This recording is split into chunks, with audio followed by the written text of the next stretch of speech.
The Columbia Broadcasting System and its affiliated stations present Orson Welles and the Mercury Theater on the Air in The War of the Worlds by H.G. Wells.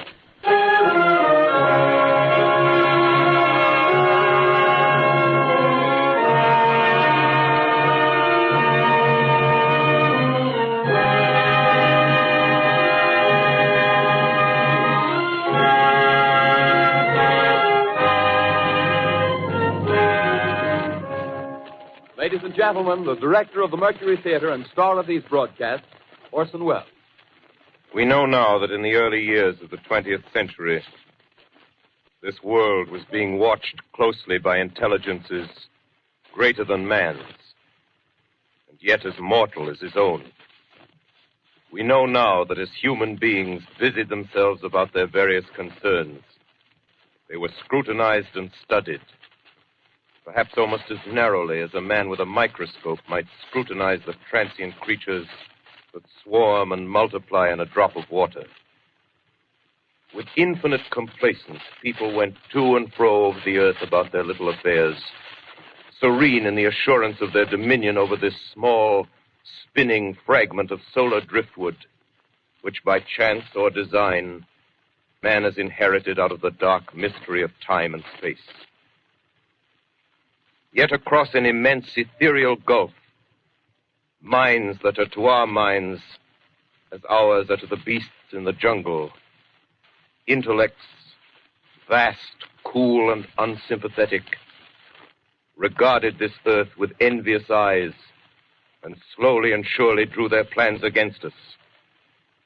In the 39th year of the 20th century came the Great Disillusionment. Near the end of October, business was better. The war scare was over. More men were back at work. Sales were picking up. On this particular evening, October 30th, the Crosley service estimated that 32 million people were listening in on radios. For the next 24 hours, not much change in temperature. A slight atmospheric disturbance of undetermined origin is reported over Nova Scotia, causing a low-pressure area to move down rather rapidly over the northeastern states, bringing a forecast of rain accompanied by winds of light gale force. Maximum temperature 66, minimum 48. This weather report comes to you from the Government Weather Bureau. We take you now to the Meridian Room in the Hotel Park Plaza in downtown New York, where you will be entertained by the music of Raymond Raquello and his orchestra.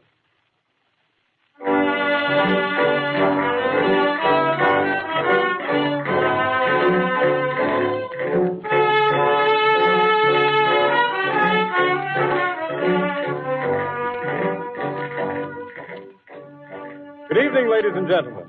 From the Meridian Room in the Park Plaza Hotel in New York City, we bring you the music of Raymond Raquello and his orchestra. With a touch of the Spanish, Raymond Raquello leads off with La Campesita.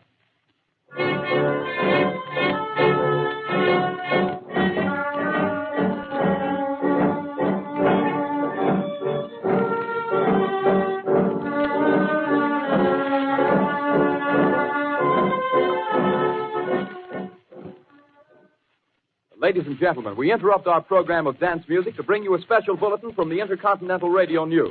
At 20 minutes before 8 Central Time, Professor Farrell of the Mount Jennings Observatory, Chicago, Illinois, reports observing several explosions of incandescent gas occurring at regular intervals on the planet Mars. The spectroscope indicates the gas to be hydrogen and moving toward the Earth with enormous velocity. Professor Pearson of the observatory at Princeton confirms Farrell's observation and describes the phenomenon as, quote, like a jet of blue flame shot from a gun, unquote. We now return you to the music of Raymond Raquello, playing for you in the Meridian Room of the Park Plaza Hotel, situated in downtown New York.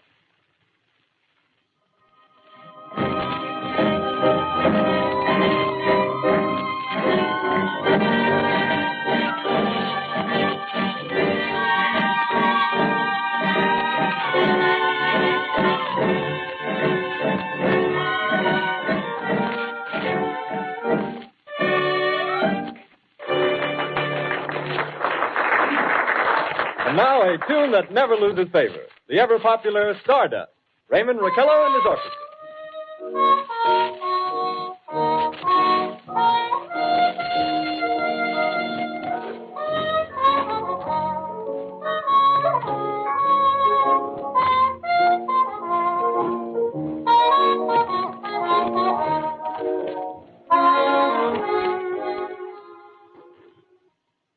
Ladies and gentlemen, following on the news given in our bulletin a moment ago, the Government Meteorological Bureau has requested the large observatories of the country to keep an astronomical watch on any further disturbances occurring on the planet Mars. Due to the unusual nature of this occurrence, we have arranged an interview with the noted astronomer, Professor Pearson, who will give us his views on this event. In a few moments, we will take you to the Princeton Observatory at Princeton, New Jersey. We return you until then to the music of Ramon Raquello and his orchestra.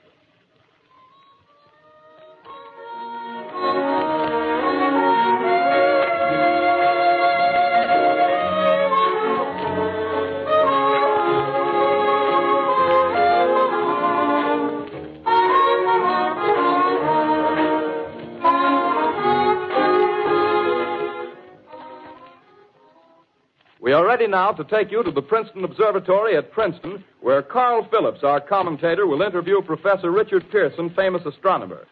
We take you now to Princeton, New Jersey. Good evening, ladies and gentlemen. This is Carl Phillips speaking to you from the observatory at Princeton. I'm standing in a large semicircular room, pitch black except for an oblong split in the ceiling.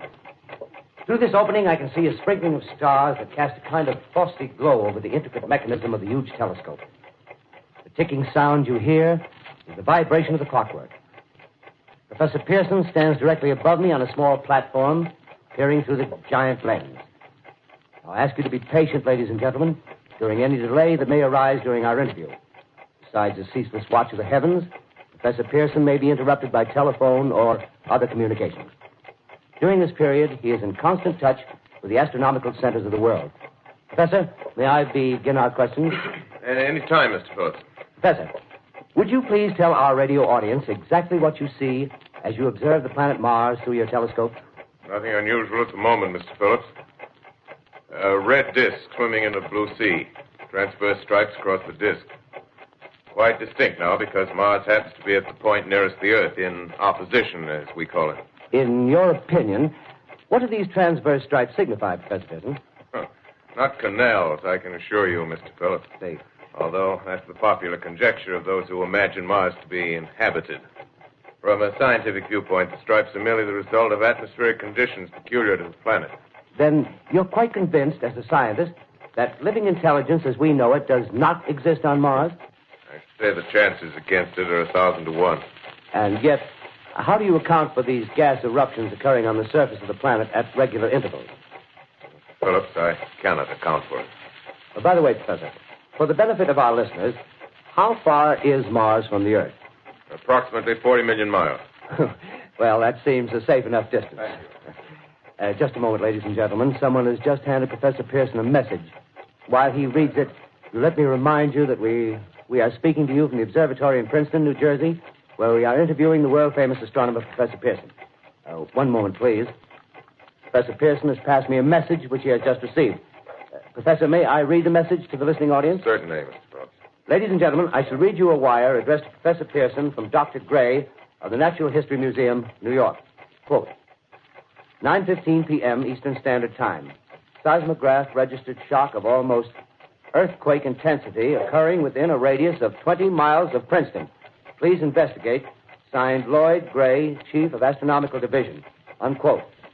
Professor Pearson, could this occurrence possibly have something to do with the disturbances observed on the planet Mars? Hardly, Mr. Phillips. This is probably a meteorite of unusual size, and its arrival at this particular time is merely a coincidence.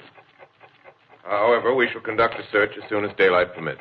Thank you, Professor. Ladies and gentlemen, for the past 10 minutes, we've been speaking to you from the observatory at Princeton, bringing you a special interview with Professor Pearson, noted astronomer. This is Carl Phillips speaking. We are returning you now to our New York studio.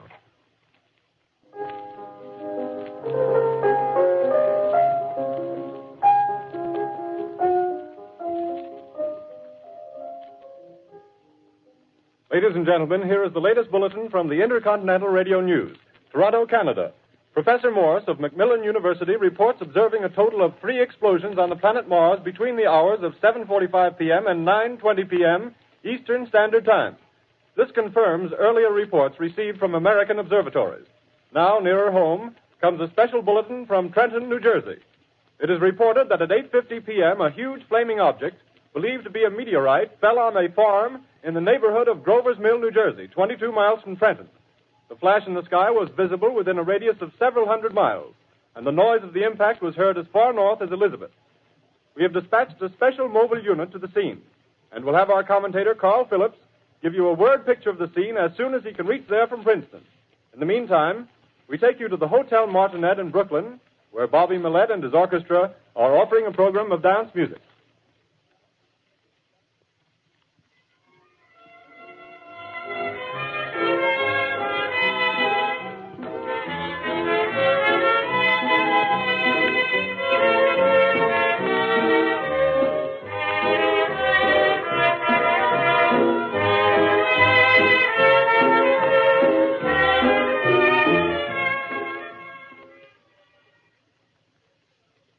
We take you now to Grover's Mill, New Jersey.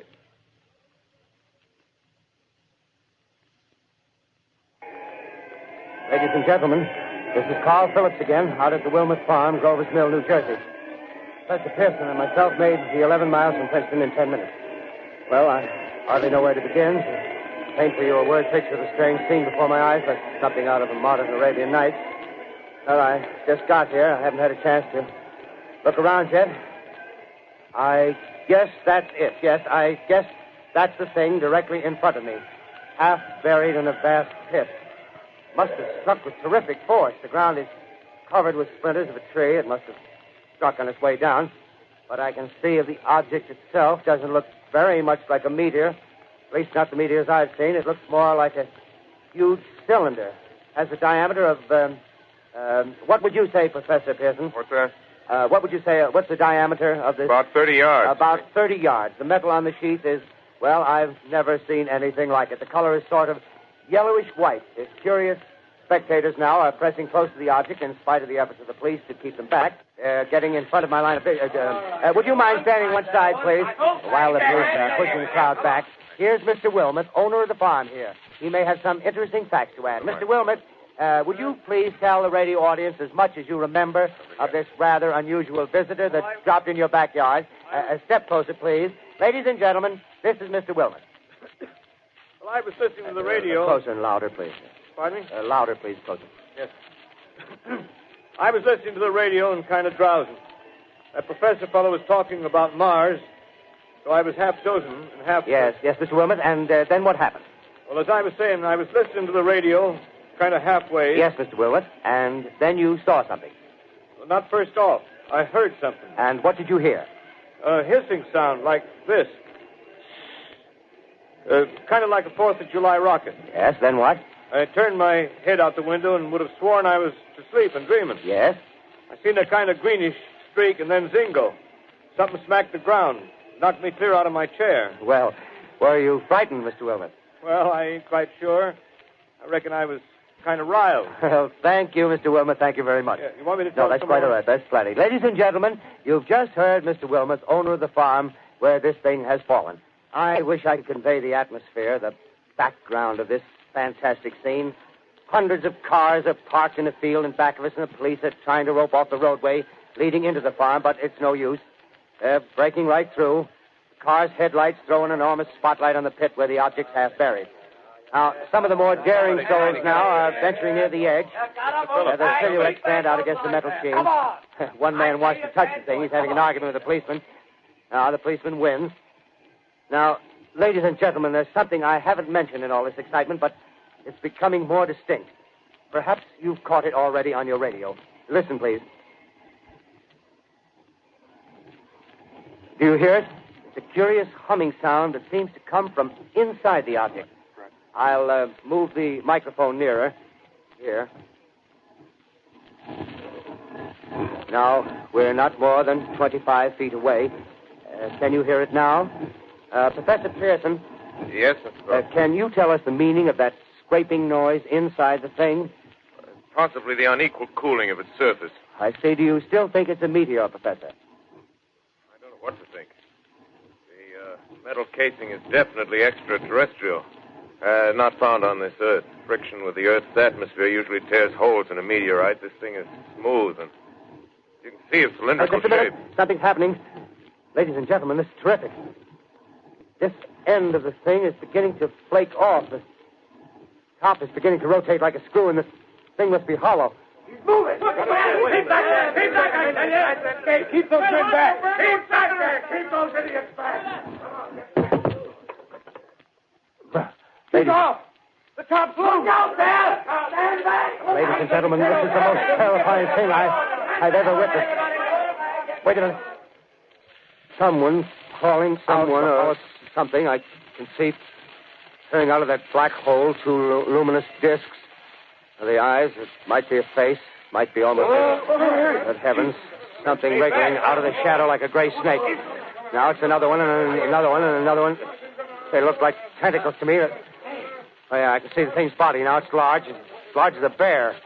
It glistens like wet leather, but that face, ladies and gentlemen, it's indescribable. I can hardly force myself to keep looking at it. It's so awful. The eyes are black and they gleam like a serpent. The mouth is kind of V-shaped with saliva dripping from its rimless lips that seem to quiver and pulsate. And the monster or whatever it is can hardly move. It seems weighed down by possibly gravity or something. The thing's rising up now and the crowd falls back. They've seen plenty. The most extraordinary experience, ladies and gentlemen. I can't find words. Well, I'll pull this microphone with me as I talk. I'll have to stop the description until I can take a new position. Hold on, will you, please? I'll be right back in a minute.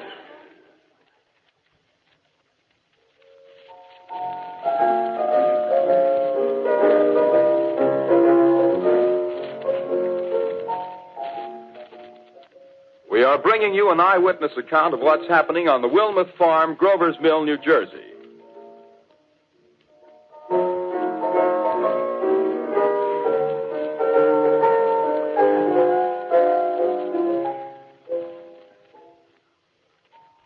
We now return you to Carl Phillips at Grover's Mill.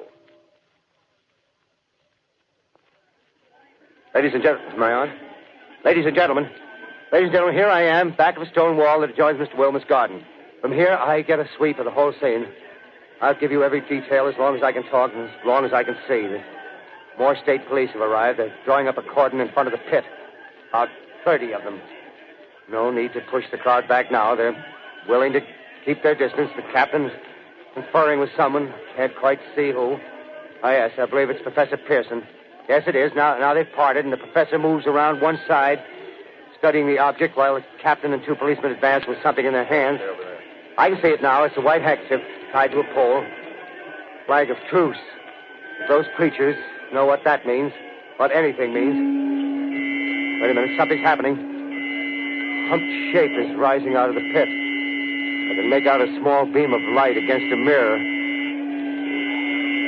What's that? There's a jet of flame springing from the mirror, and it leaps right at the advancing men. It strikes them head on.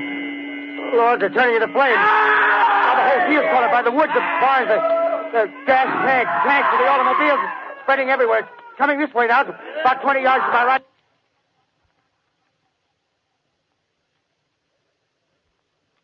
Ladies and gentlemen, due to circumstances beyond our control, we are unable to continue the broadcast from Grover's Mill. Evidently, there's some difficulty with our field transmission. However, we will return to that point at the earliest opportunity. In the meantime, we have a late bulletin from San Diego, California. Professor Indelkoffer, speaking at a dinner of the California Astronomical Society, expressed the opinion that the explosions on Mars are undoubtedly nothing more than severe volcanic disturbances on the surface of the planet. We continue now with our piano interlude.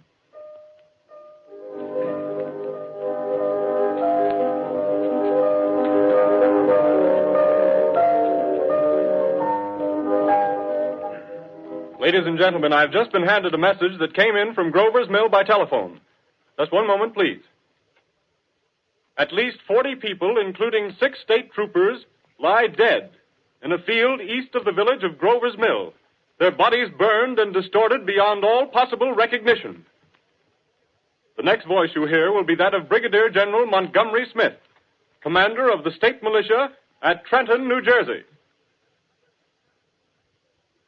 I have been requested by the governor of New Jersey to place the counties of Mercer and Middlesex as far west as Princeton and east to Jamesburg under martial law.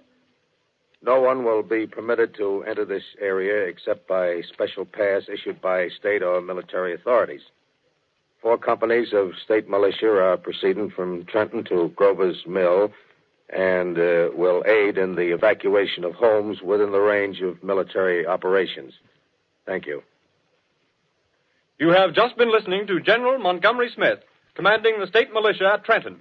In the meantime, further details of the catastrophe at Grover's Mill are coming in. The strange creatures, after unleashing their deadly assault, crawled back in their pit and made no attempt to prevent the efforts of the firemen to recover the bodies and extinguish the fire. The combined fire departments of Mercer County are fighting the flames which menace the entire countryside. We have been unable to establish any contact with our mobile unit at Grover's Mill, but we hope to be able to return you there at the earliest possible moment. In the meantime, we take you to... Just one moment, please. Ladies and gentlemen, I have just been informed that we have finally established communication with an eyewitness of the tragedy.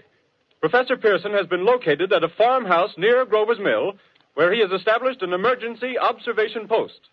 As a scientist, he will give you his explanation of the calamity. The next voice you hear will be that of Professor Pearson, brought to you by direct wire. Professor Pearson.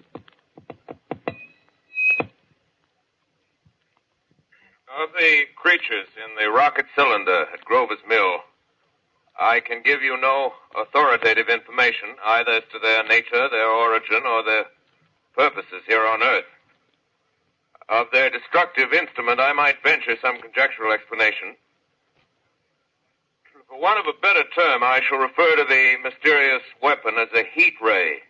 It's all too evident that these creatures have scientific knowledge far in advance of our own. It's my guess that in some way they are able to generate an intense heat in a chamber of practically absolute non-conductivity. This intense heat they project in a parallel beam against any object they choose by means of a polished parabolic mirror of unknown composition, much as the mirror of a lighthouse projects a beam of light. That is my conjecture of the origin of the heat ray. Thank you, Professor Pearson. Ladies and gentlemen, here is a bulletin from Trenton. It is a brief statement informing us that the charred body of Carl Phillips has been identified in a Trenton hospital. Now, here's another bulletin from Washington, D.C. The Office of the Director of the National Red Cross reports 10 units of Red Cross emergency workers have been assigned to the headquarters of the state militia, stationed outside of Grover's Mill, New Jersey. Here's a bulletin from State Police, Princeton Junction. The fires at Grover's Mill and vicinity are now under control. Scouts report all quiet in the pit, and there is no sign of life appearing from the mouth of the cylinder. Now, ladies and gentlemen, we have a special statement from Mr. Harry McDonald, Vice President in charge of operations. We have received a request from the state militia of Trenton to place at their disposal our entire broadcasting facilities. In view of the gravity of the situation, and believing that radio has a responsibility to serve in the public interest at all times, we are turning over our facilities to the state militia at Trenton. We take you now to the field headquarters of the state militia near Grover's Mill, New Jersey. This is Captain Lansing of the Signal Corps, attached to the state militia, now engaged in military operations in the vicinity of Grover's Mill. Situation arising from the reported presence of certain individuals of unidentified nature is now under complete control.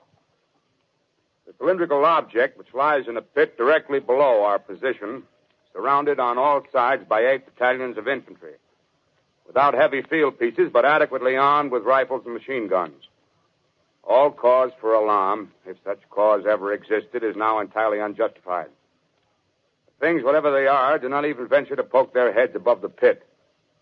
I can see their hiding place plainly in the glare of the searchlights here. With all their reported resources, these creatures can scarcely stand up against heavy machine gun fire. Anyway, it's an interesting outing for the troops. I can make out their khaki uniforms crossing back and forth in front of the lights. Looks almost like a real war. There appears to be some slight smoke in the woods bordering the Millstone River. Probably fire started by campers.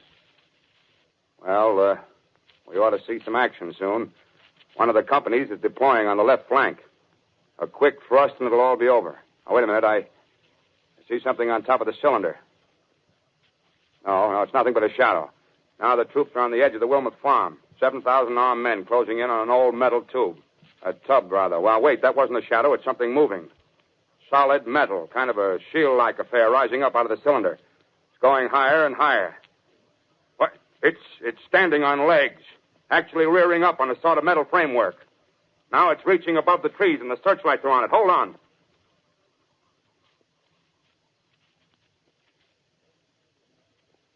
Ladies and gentlemen, I have a grave announcement to make. Incredible as it may seem, both the observations of science and the evidence of our eyes lead to the inescapable assumption that those strange beings who landed in the Jersey farmlands tonight are the vanguard of an invading army from the planet Mars. The battle which took place tonight at Grover Mills has ended in one of the most startling defeats ever suffered by an army in modern times. 7,000 men armed with rifles and machine guns pitted against a single fighting machine of the invaders from Mars. 120 known survivors. The rest strewn over the battle area from Grover's Mill to Plainsboro, crushed and trampled to death under the metal feet of the monster, or burned to cinders by its heat ray. The monster is now in control of the middle section of New Jersey and has effectively cut the state through its center. Communication lines are down from Pennsylvania to the Atlantic Ocean. Railroad tracks are torn and service from New York to Philadelphia discontinued, except routing some of the trains through Allerton and Phoenixville. Highways to the north, south, and west are clogged with frantic human traffic. Police and Army reserves are unable to control the mad flight. By morning, the fugitives will have swelled Philadelphia, Camden, and Trenton, it is estimated, to twice their normal population. Martial law prevails throughout New Jersey and eastern Pennsylvania. At this time, we take you to Washington for a special broadcast on the national emergency. The Secretary of the Interior. Citizens of the nation, I shall not try to conceal the gravity of the situation that confronts the country, nor the concern of your government in protecting the lives and property of its people. However, I wish to impress upon you, private citizens and public officials, all of you, the urgent need of calm and resourceful action. Fortunately, this formidable enemy is still confined to a comparatively small area, and we may place our faith in the military forces to keep them there. In the meantime, placing our faith in God, we must continue the performance of our duties, each and every one of us, so that we may confront this destructive adversary with a nation united, courageous, and consecrated to the preservation of human supremacy on this earth. I thank you. You have just heard the Secretary of the Interior speaking from Washington. Bulletins too numerous to read are piling up in the studio here. We're informed that the central portion of New Jersey is blacked out from radio communication due to the effect of the heat ray upon power lines and electrical equipment. Here's a special bulletin in New York. Cables have been received from English, French, and German scientific bodies offering assistance. Astronomers report continued gas outbursts at regular intervals on the planet Mars. The majority voiced the opinion that the enemy will be reinforced by additional rocket machines. There have been several attempts made to locate Professor Pearson of Princeton, who has observed Martians at close range. It is feared he was lost in the recent battle. Langham Field, Virginia. Scouting planes report 3 Martian machines visible above treetops, moving north toward Somerville with population fleeing ahead of them. The heat ray is not in use, although advancing at express train speed, invaders pick their way carefully. They seem to be making a conscious effort to avoid destruction of cities and countryside. However, they stop to uproot power lines, bridges, and railroad tracks. Their apparent objective is to crush resistance, paralyze communication, and disorganize human society. Here is a bulletin from Basking Ridge, New Jersey. Coon hunters have stumbled on a second cylinder similar to the first, embedded in the great swamp 20 miles south of Morristown. Army field pieces are proceeding from Newark to blow up the second invading unit before the cylinder can be opened and the fighting machine rigged. They are taking up a position in the foothills of Watchung Mountains. Another bulletin from Langham Field, Virginia. Scouting planes report enemy machines, now 3 in number, increasing speed northward, kicking over houses and trees in their evident haste to form a conjunction with their allies south of Morristown. Machines also sighted by telephone operator east of Middlesex, within 10 miles of Plainfield. Here's a bulletin from Winston Field, Long Island. A fleet of Army bombers carrying heavy explosive flying north in pursuit of enemy. Scouting planes act as guides. They keep the speeding enemy in sight. Just a moment, please, ladies and gentlemen. We've run special wires to the artillery line in adjacent villages to give you direct reports in the zone of the advancing enemy. First, we take you to the battery of the 22nd Field Artillery, located in the Watchung Mountains. Range 32 meters. 32 meters. Projection 39 degrees. 39 degrees. Fire. 140 yards to the right, sir. Shift range 31 meters. 31 meters. Projection 37 degrees. 37 degrees. Fire.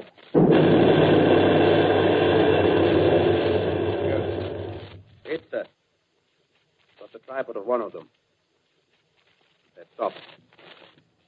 The others are trying to repair it. Quick, get the range. Shift 30 meters. 30 meters. Projection 27 degrees. 27 degrees. Fire.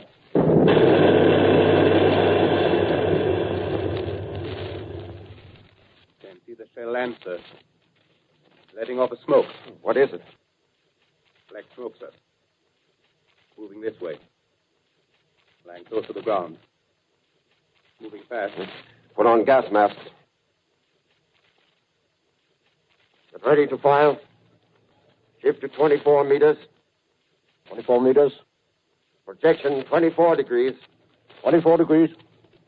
Fire.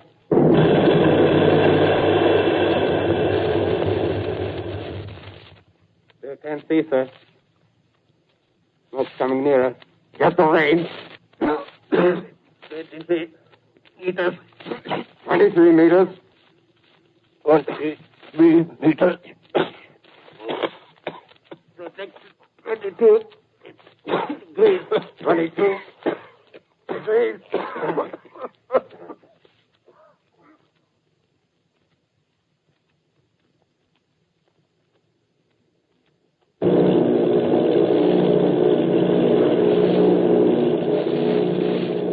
Army bombing plane V-843 off Bayonne, New Jersey. Lieutenant Bolt, commanding 8 bombers, reporting to Commander Fairfax, Langham Field. This is Bolt reporting to Commander Fairfax, Langham Field. Enemy tripod machines now in sight. Reinforced by 3 machines from the Morristown cylinder. 6 altogether. 1 machine partially crippled. Believed hit by shell from Army gun in Watchung Mountains. Guns now appear silent. A heavy black fog hanging close to the earth of extreme density, nature unknown. No sign of heat ray.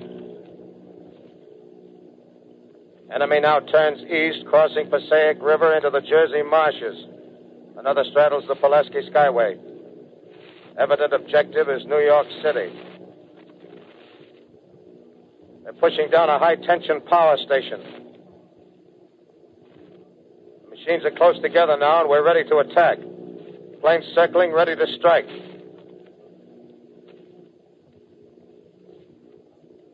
A 1,000 yards, and we'll be over the first.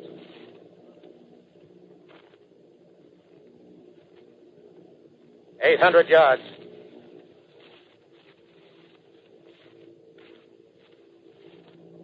$600.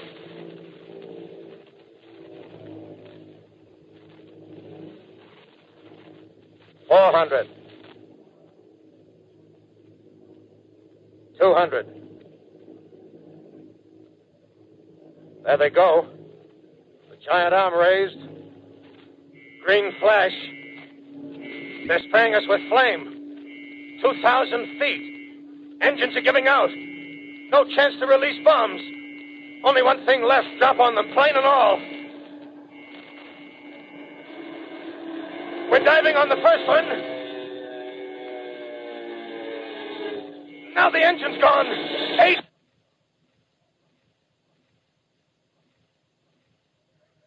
This is Bayonne, New Jersey, calling Langham Field. This is Bayonne, New Jersey, calling Langham Field. Come in, please. This is Langham Field. Go ahead. 8 Army bombers in engagement with enemy tripod machines over Jersey Flats. Engines incapacitated by heat ray. All crashed. 1 enemy machine destroyed. Enemy now discharging heavy black smoke in direction of... This is Newark, New Jersey.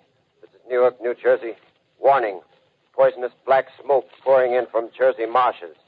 Reaches South Street. Gas masks useless. Urge population to move into open spaces. Automobiles use routes 7, 23, 24. Avoid congested areas. Smoke now spreading over Raymond Boulevard.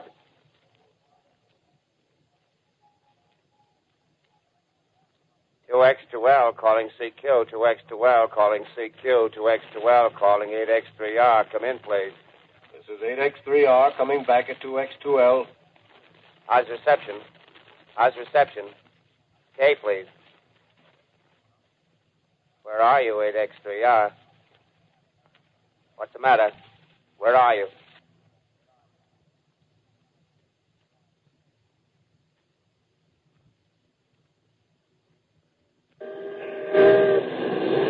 I'm speaking from the roof of Broadcasting Building. I'm speaking from the roof of Broadcasting Building, New York City. The bells you hear are ringing to warn the people to evacuate the city as Martians approach. Estimated in the last 2 hours, 3 million people have moved out along the roads to the north. Hutchison River Parkway is still kept open for motor traffic. Avoid bridges to Long Island, hopelessly jammed. All communication with Jersey Shore closed 10 minutes ago. No more defenses. Our army is wiped out. Artillery, Air Force, everything wiped out. This may be the last broadcast.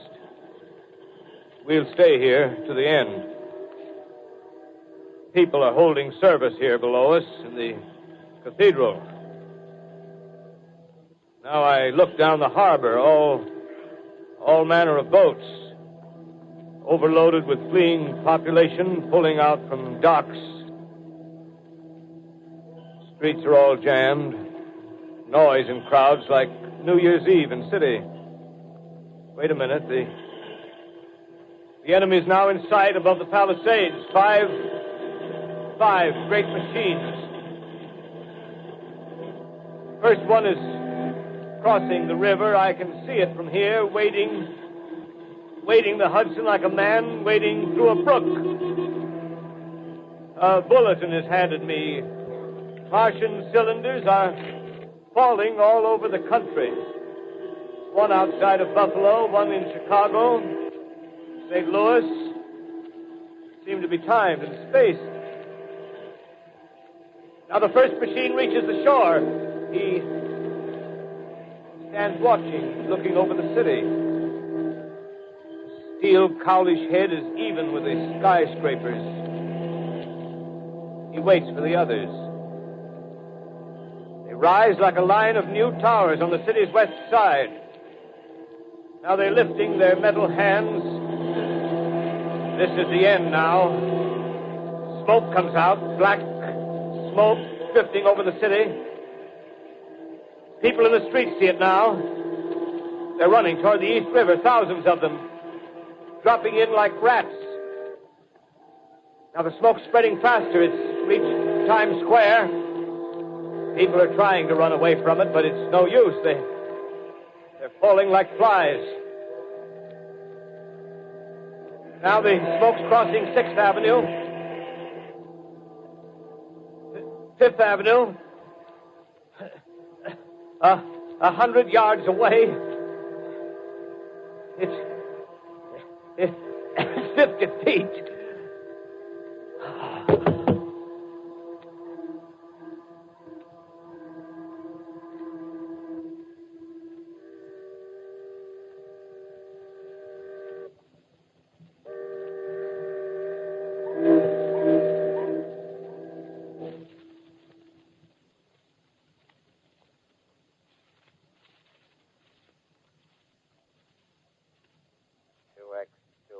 Calling CQ. 2X2L calling CQ.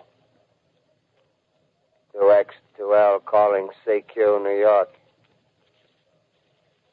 Isn't there anyone on the air? Isn't there anyone on the air? Isn't there anyone? 2X2L.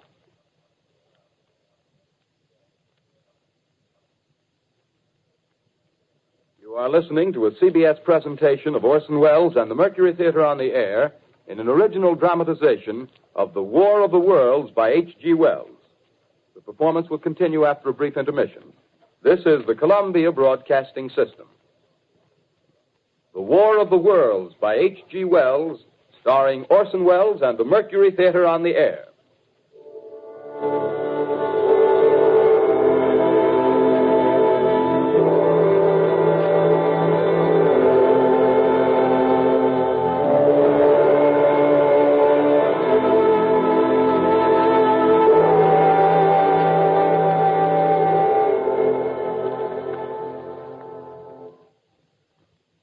I set down these notes on paper. I'm obsessed by the thought that I may be the last living man on Earth. I've been hiding in this empty house near Grover's Mill, a small island of daylight cut off by the black smoke from the rest of the world. All that happened before the arrival of these monstrous creatures in the world now seems part of another life. A life that has no continuity with the present. Furtive existence of the lonely derelict who pencils these words on the back of some astronomical notes bearing the signature of Richard Pearson. I look down at my blackened hand and I try to connect them with a professor who lives at Princeton and who, on the night of October 20th, glimpsed through his telescope an orange splash of light on a distant planet. My wife, my colleagues, my students, my books, my observatory, my world. Where are they? Did they ever exist? Am I Richard Pearson? What day is it? Do days exist without calendars? Does time pass when there are no human hands left to wind the clocks? Writing down my daily life, I tell myself I shall preserve human history between the dark covers of this little book that was meant to record the movements of the stars. But to write, I must live, and to live, I must eat. Find moldy bread in the kitchen and an orange not too spoiled to swallow. Keep watch at the window. Time to time, I catch sight of a Martian above the black smoke. The smoke still holds the house in its black coil, but at length there's a hissing sound, and suddenly I see a Martian mounted on his machine, spraying the air with a jet of steam as if to dissipate the smoke. I watch in a corner as his huge metal legs nearly brush against the house. Exhausted by terror, I fall asleep. Morning. Sun streams in the window. The black cloud of gas is lifted, and the scorched meadows to the north look as though a black snowstorm had passed over them. I venture from the house. I make my way to a road, no traffic. Here and there, a wrecked car, baggage overturned, a blackened skeleton. Push on north. For some reason, I feel safer trailing these monsters than running away from them. And I keep a careful watch. I've seen the Martians feed. Should one of their machines appear over the top of trees, I'm ready to fling myself flat on the earth. Come to a chestnut tree. October. Chestnuts are ripe. Fill my pockets. I must keep alive. 2 days I wander in a vague northerly direction through a desolate world. Finally, I notice a living creature. A small red squirrel in a beech tree. I stare at him and wonder. He stares back at me. I believe at that moment the animal and I shared the same emotion. The joy of finding another living being. Push on north. I Find dead cows in a brackish field, and beyond the charred ruins of a dairy, a silo remains standing guard over the wasteland like a lighthouse, deserted by the sea. Astride the silo perches a weathercock. The arrow points north. North. Next day, I come to a city. City vaguely familiar in its contours, yet its buildings strangely dwarfed and leveled off as if a giant had sliced off its highest towers with a capricious sweep of his hand. Reached the outskirts, I found Newark. Newark, undemolished but humbled by some whim of the advancing Martians. Presently, with an odd feeling of being watched, I caught sight of something crouching in a doorway. I made a step towards it, and it rose up and became a man. A man armed with a large knife. Stop! Where do you come from? I come from many places. A long time ago, from Princeton. Princeton, huh? That's near Grover's Mill. Yes. Grover's Mill. There's no food here. This is my country. All this end of town down the river. There's only food for one. Which way are you going? I don't know. I guess I'm looking for people. Hey, what was that? Did you hear something just then? No. Only a bird.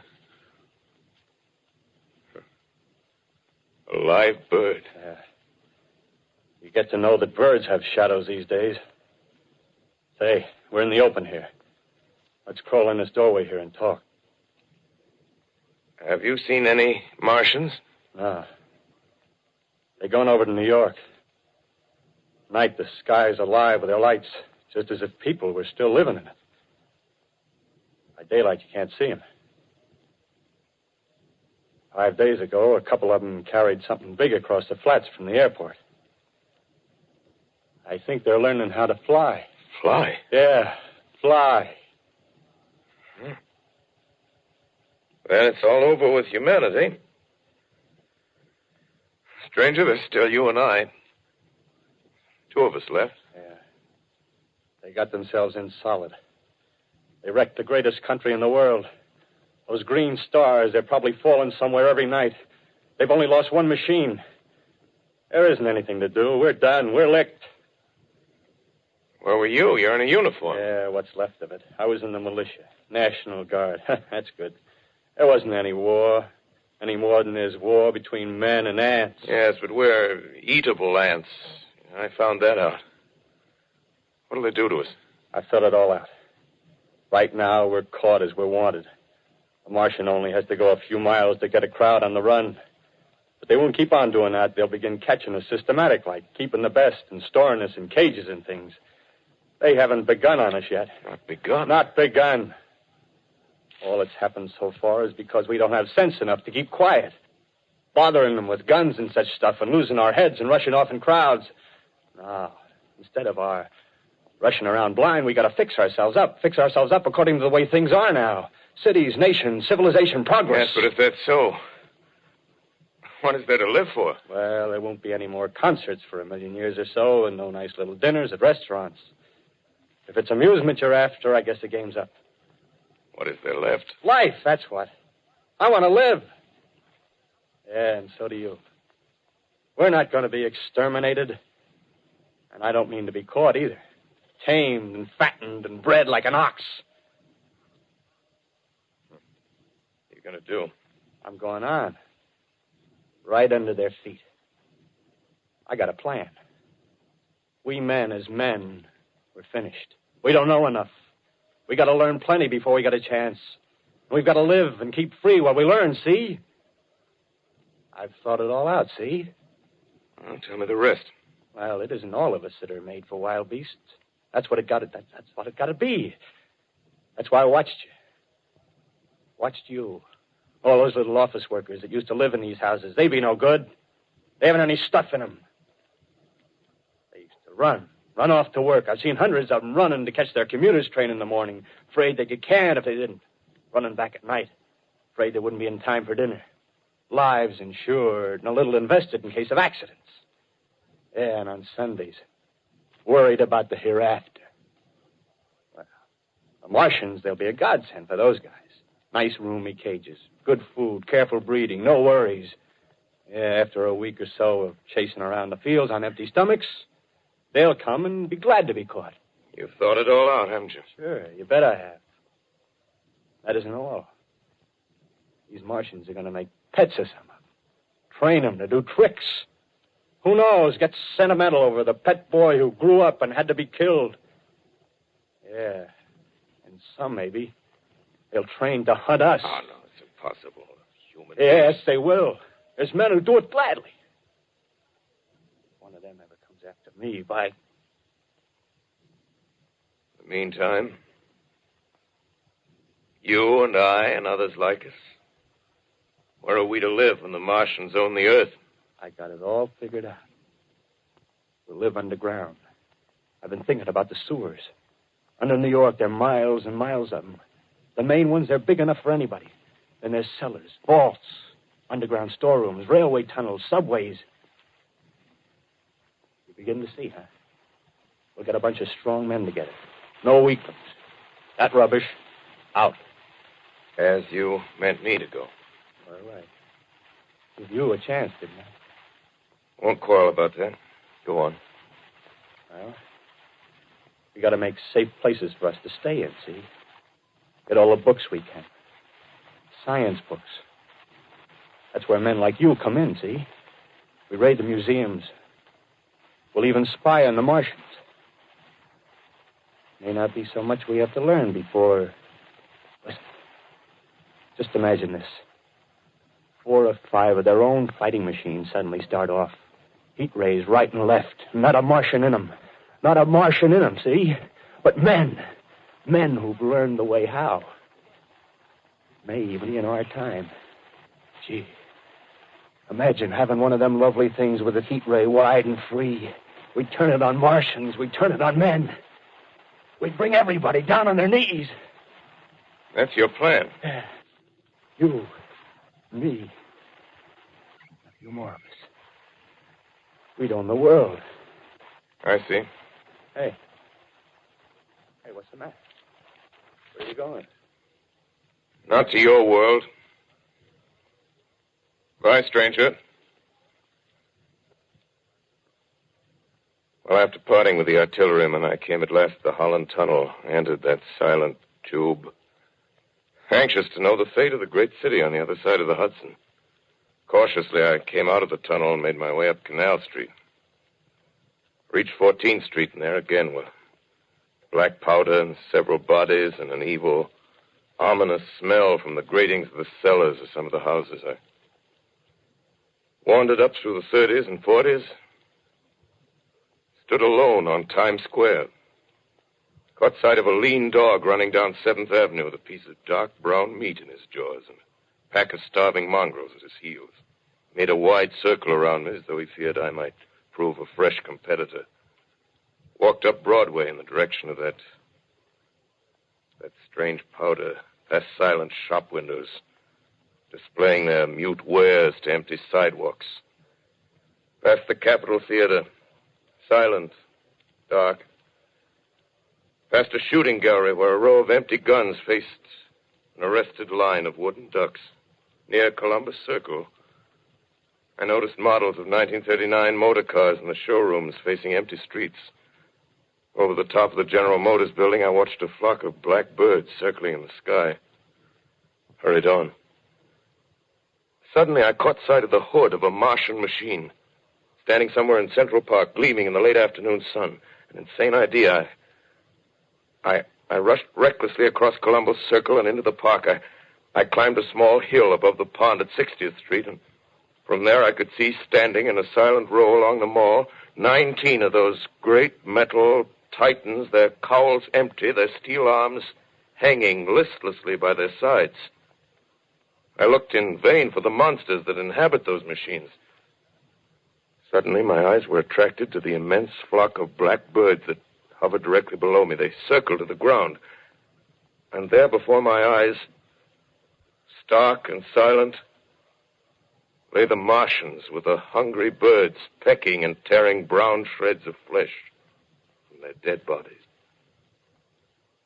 Later, when their bodies were examined in laboratories, it was found that they were killed by the putrefactive and disease bacteria against which their systems were unprepared. Slain, after all, man's defenses had failed by the humblest thing that God, His wisdom, has put upon this earth. Before the cylinder fell, there was a general persuasion that through all the deep of space, no life existed beyond the petty surface of our minute sphere.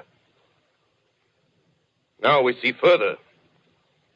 Dim and wonderful is the vision I've conjured up in my mind of life spreading slowly from this little seedbed of the solar system throughout the inanimate vastnesses of sidereal space. But it's a remote dream.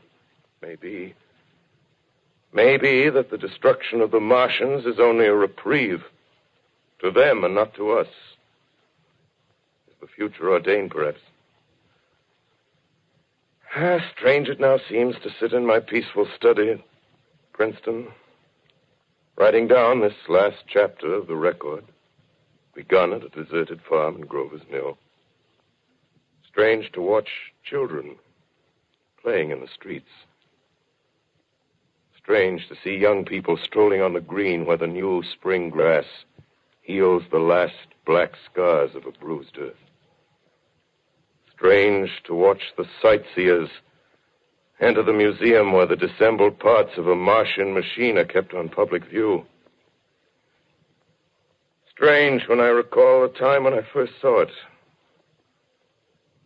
Bright and clean-cut, hard and silent under the dawn of that last great day.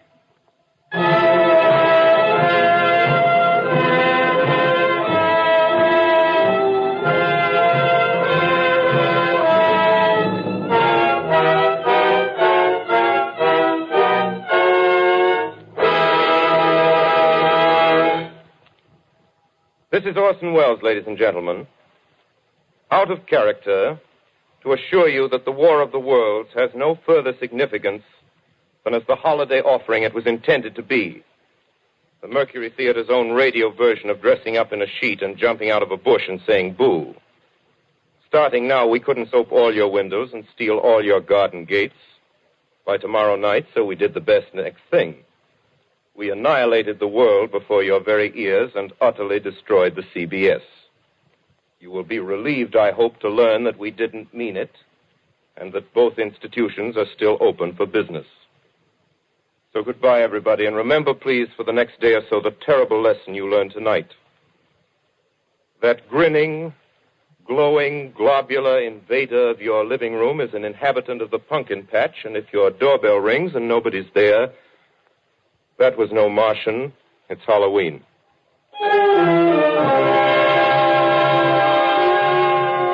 Tonight, the Columbia Broadcasting System and its affiliated stations coast to coast has brought you The War of the Worlds by H.G. Wells, the 17th in its weekly series of dramatic broadcasts featuring Orson Welles and the Mercury Theater on the air. Next week, we present a dramatization of 3 famous short stories. This is the Columbia Broadcasting System.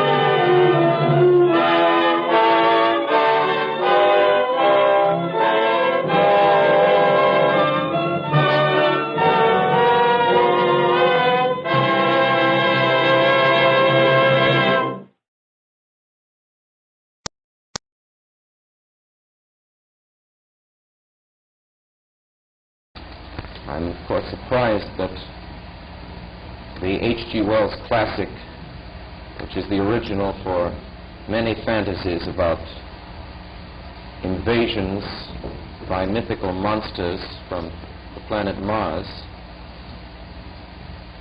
I'm extremely surprised to learn that a story which has become familiar to children through the medium of comic strips and many succeeding novels and adventure stories should have had such an immediate and profound effect upon radio listeners.